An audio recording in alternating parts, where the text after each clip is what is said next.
So I'm gonna take a picture of this from my iPad. I'm just gonna go ahead and take that picture. Now I need to click the sticker icon on top, just like any other Instagram story where I add a sticker to it. And you should see this one next to the poll, Emoji Slider. I'm gonna go ahead and click that. Now, if you don't see it right now, it may take a few weeks for this to roll out to all devices. I'm gonna type my question right here.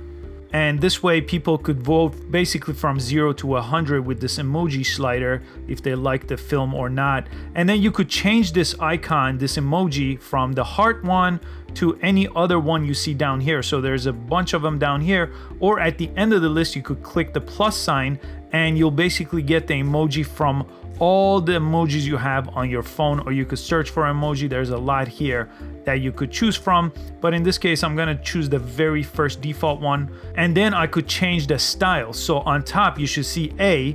If I click A again, it will change the background, so I could choose any of these colors on the bottom. So in this case, let me just choose blue. That'll change the background. If I deselect A and I change the colors, it will change the color of my text. So in this case, black will look good. I'm going to choose black. Again, you have all these colors to choose from for your text, and then you have all these colors to choose from your background if you select A again and change the background color. And now I'm going to press done here, and you could then place it anywhere on your image. I'll place it down here, and you could also resize it. I'm just using 2 fingers to resize it to make it bigger. And now I could go ahead and send it to my story.